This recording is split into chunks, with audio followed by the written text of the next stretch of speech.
বিধায়িনী বৈঠকত সকলো আনুষ্ঠানিকতা সম্পন্ন।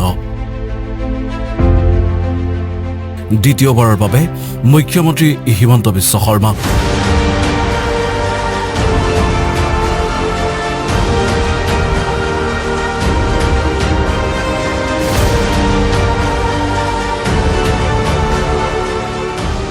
ৰাজ্যপালে জনালে চৰকাৰ গঠনৰ বাবে আমন্ত্ৰণ। সকলোখিনি পূৰ্বৰ পৰা নিশ্চিত হৈ আছিল, বাকী আছিল কেৱল আনুষ্ঠানিকতা। সেই আনুষ্ঠানিকতাও দেওবাৰে পুৱাই সম্পন্ন কৰিলে প্ৰথমতে বিজেপি বিধায়িনী দলে আৰু তাৰ পিছত NDA। পাৰ হৈ যোৱা বিধানসভা নিৰ্বাচনত ঐতিহাসিক বিজয়ৰ পিছত দ্বিতীয়বাৰৰ বাবে মুখ্যমন্ত্ৰীৰূপে শপত গ্ৰহণ কৰিব হিমন্ত বিশ্ব শৰ্মাই। দেওবাৰে পুৱা বাজপেয়ী ভৱনত অনুষ্ঠিত হ'ল প্ৰথমতে বিজেপিৰ বিধায়িনী বৈঠক। এই বৈঠকত ৰঞ্জিত কুমাৰ দাস, অজন্তা নেওগ, পদ্ম হাজৰিকাকে ধৰি 9জন বিজেপি বিধায়কে ডক্টৰ শৰ্মাৰ নাম বিধায়িনী নেতাৰূপে প্ৰস্তাৱ কৰিলে। বিজেপিয়ে সৰ্বসন্মতিক্ৰমে তেওঁক নেতা নিৰ্বাচিত কৰাৰ পিছতে একে স্থানত অনুষ্ঠিত হ'ল দুয়োটা মিত্ৰ দল অগপ আৰু BPFৰ নিৰ্বাচিত সদস্যসকলক লৈ NDAৰ বিধায়িনী বৈঠক।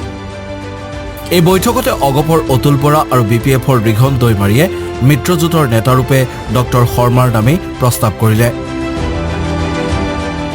তাৰ পিছতে কেন্দ্ৰীয় পৰ্যবেক্ষক ৰূপে বৈঠকত উপস্থিত থকা কেন্দ্ৰীয় মন্ত্ৰী JP নাড্ডাই পৰৱৰ্তী মুখ্যমন্ত্ৰীৰূপে ডক্টৰ হিমন্ত বিশ্ব শৰ্মাৰ নাম ঘোষণা কৰিলে।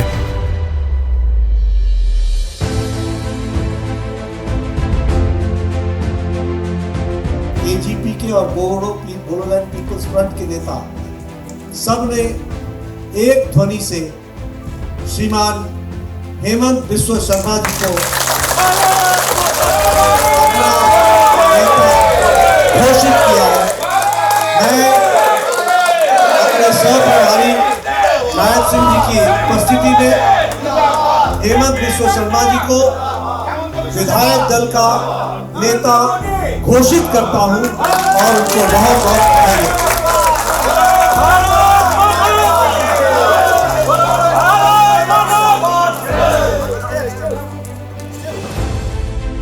দল আৰু নতুন বিধায়িনী নেতাৰ নামত উপস্থিত 102জন বিধায়কৰ জয়ধ্বনিৰে মুখৰিত হৈ পৰিল বাজপেয়ী ভৱন।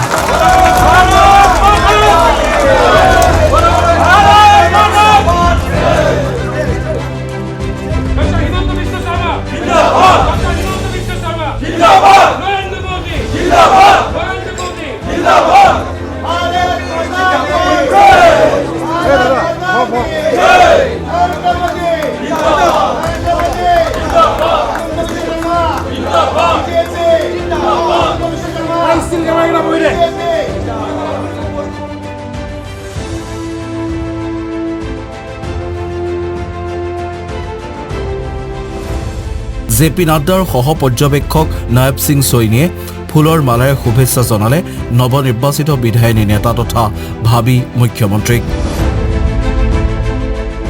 ৰাজ্যিক সভাপতি দিলীপ শইকীয়া, অগপৰ সভাপতি অতুল বৰা, BPFৰ ৰিঘন দৈমাৰীয়েও শুভেচ্ছা জনালে ডেজিগনেটেড মুখ্যমন্ত্ৰীক। দলীয় নেতা বিধায়কৰ উৎসাহৰ মাজতে ভাষণ দিবলৈ উঠি ডক্টৰ শৰ্মাই তেওঁৰ ওপৰত পুনৰবাৰ অৰ্পণ কৰা গুৰু দায়িত্বৰ বাবে কেন্দ্ৰীয় নেতৃত্বৰ লগতে সহযোগী দলৰ নেতা কৰ্মীসকলৰ প্ৰতি কৃতজ্ঞতা জনালে। ভাৰতীয় জনতা পাৰ্টি আৰু NDAৰ কাৰণে আজি এটা গৌৰৱৰ দিন। একেৰাহে 3বাৰকৈ চৰকাৰ গঠন কৰাৰ এক বিৰল সন্মানৰ আমি অধিकारी হৈছো। इस भव्य विजय के लिए मैं असम वासियों को बहुत बहुत धन्यवाद ज्ञापन करता हूं। असम वासियों ने भारत की प्रधानमंत्री नरेंद्र मोदी जी को असम में तीसरा बार सरकार करने के लिए आशीर्वाद दिए और बीजेपी का कार्यकर्ता हमारे पूरे ये चुनाव प्रक्रिया को आशीर्वाद देने के आशीर्वाद का साथ साथ असम का विकास को एक नया आयाम देने के लिए हमारे सभी कार्यकर्ता का ओर से मैं भारतवर्ष की यशस्वी प्रधानमंत्री हमारे सबकी नेता प्रधानमंत्री नरेंद्र मोदी जी को हृदय से बहुत बहुत आभार व्यक्त करता हूँ। তেওঁৰ নেতৃত্বৰ ওপৰত পুনৰ আস্থা ৰখাৰ বাবে কাৰ্যবাহী মুখ্যমন্ত্ৰীয়ে অসমৰ জনতাৰ প্ৰতি গভীৰ কৃতজ্ঞতা প্ৰকাশ কৰে। ভাৰতৰ প্ৰধানমন্ত্ৰী নৰেন্দ্ৰ মোদী ডাঙৰীয়াৰ উপস্থিতিত NDA মন্ত্ৰীসভাই তৃতীয়বাৰৰ বাবে শপত গ্ৰহণ কৰিব। মই অসমবাসী ৰাইজক অনুৰোধ কৰিম অসমবাসী ৰাইজে যাতে তেওঁলোকৰ আশীৰ্বাদ সদায় আমাক দি থাকে কাৰণ অসমবাসী ৰাইজৰ আশীৰ্বাদ সাহসেই হৈছে আমাৰ কৰ্মযজ্ঞৰ প্ৰেৰণা। অসমবাসী ৰাইজক সেৱা কৰিবৰ বাবে আমি ৰাজনীতিলৈ আহিছোঁ আৰু তিনিওটা দলৰ আটাইতকৈ ডাঙৰ লক্ষ্যই হৈছে অসমৰ বিকাশ আৰু দেশৰ আটাইতকৈ বিকশিত ৰাজ্যৰ মাজলৈ অসমখনক আগবঢ়াই লৈ যোৱা। মই অসমবাসী ৰাইজক অত্যন্ত শ্ৰদ্ধা আৰু বিনয়েৰে সৈতে পুনৰ এবাৰ কৃতজ্ঞতা জ্ঞাপন কৰিছোঁ আৰু তেখেতসকলক আমাক এনেকৈ আশীৰ্বাদ দিবলৈ মই আকৌ এবাৰ অনুৰোধ জনাইছোঁ প্ৰাৰ্থনা জনাইছোঁ। সকলো নৱনিৰ্বাচিত বিধায়কক কৃতজ্ঞতা আৰু শুভেচ্ছা জনাই ডক্টৰ শৰ্মাই প্ৰতিশ্ৰুতি দিলে এইবাৰ আগতকৈ ক্ষিপ্ৰগতিত চলিব অসমত উন্নয়নৰ ৰথ। এই গোটেই আমাৰ নিৰ্বাচনৰ আজিৰ পৰ্যন্ত আমাৰ ৰাজ্যিক সভাপতি দিলীপ শইকীয়া ডাঙৰীয়াই আমাক যি নেতৃত্ব দিলে তাৰ বাবে মই দিলীপ শইকীয়া ডাঙৰীয়াকো অন্তৰৰ গভীৰতম কোণৰ পৰা কৃতজ্ঞতা জ্ঞাপন কৰিছোঁ।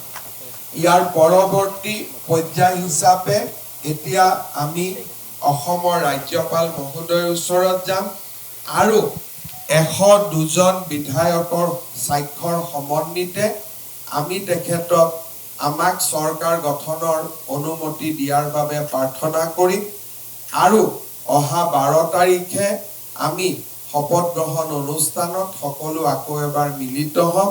মোৰ লগত সকলো একেলগে ক'ব ভাৰত মাতা কি ভাৰত মাতা কি নৰেন্দ্ৰ মোদী নৰেন্দ্ৰ মোদী নীতিন নবীন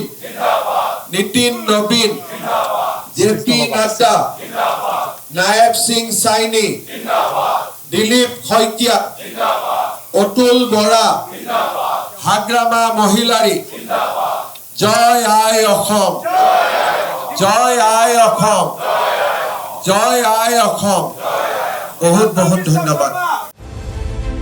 NDAৰ এই বিধায়িনী বৈঠক আৰু সকলোৰে শুভেচ্ছাৰ অন্তত 9জন সতীৰ্থক লগত লৈ ডক্টৰ শৰ্মা চৰকাৰ গঠনৰ দাবী উত্থাপন কৰিবলৈ উপস্থিত হয় ৰাজভৱনত। কেন্দ্ৰীয় মন্ত্ৰী JP নাড্ডা, হাৰিয়ানাৰ মুখ্যমন্ত্ৰী চৈনীৰ সৈতে এই দলটোত আছিল অগপৰ অতুল বৰা, PPFৰ ৰিহন দৈমাৰী, ৰাজ্যিক বিজেপিৰ সভাপতি দিলীপ শইকীয়া আদি। ৰাজ্যপালক ভাবি মুখ্যমন্ত্ৰীয়ে 102 বিধায়কৰ স্বাক্ষৰ সম্বলিত পত্ৰ অৰ্পণ কৰি চৰকাৰ গঠনৰ দাবী জনায়। নতুন বিধায়িনী নেতাক দাবীৰ পিছতে ৰাজ্যপালে তেওঁক পৰৱৰ্তী চৰকাৰ গঠনৰ বাবে আমন্ত্ৰণ জনায়। 102 विधायकों का समर्थन लेकर आज हम हेमंत जी के नेतृत्व में हमारे अपने जो सहपर्यवेक्षक हैं हरियाणा के जुझारू और लोकप्रिय मुख्यमंत्री नायब सिंह सैनी जी, उनके साथ आज राज्यपाल महोदय जी को हम लोगों ने 102 विधायकों का समर्थन हेमंत बिस्व शर्मा जी के नेतृत्व में उसको आज राज्यपाल जी के समक्ष रखा है। मुझे पूरा विश्वास है कि उन सारी चीज़ों की पड़ताल करने के पश्चात राज्यपाल जी बहुत जल्द हमारे नेता हेमंत बिस्व शर्मा जी को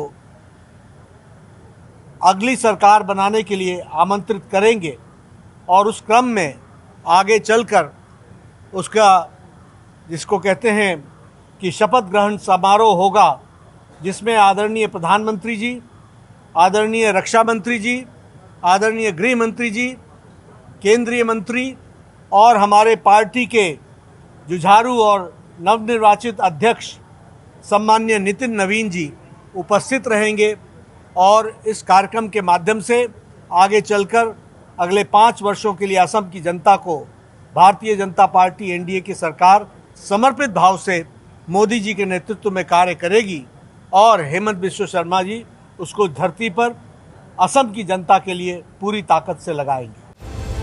এতিয়া বাকী মাথো শেষ আনুষ্ঠানিকতা। অহা মঙলবাৰে দুপৰীয়া ৰাজ্যৰ 26 নম্বৰখন চৰকাৰৰ মুখ্যমন্ত্ৰীৰূপে শপত ল'ব হিমন্ত বিশ্ব শৰ্মাই। প্ৰধানমন্ত্ৰী নৰেন্দ্ৰ মোদীৰ উপস্থিতিত অনুষ্ঠিত হ'বলগীয়া এই শপত গ্ৰহণ অনুষ্ঠানৰ বাবে এতিয়া যুদ্ধকালীন প্ৰস্তুতি চলিছে দিছপুৰত।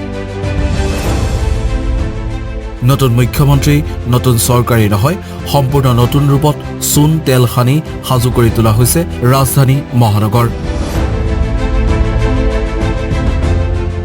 Bureau Report, Assam Talks.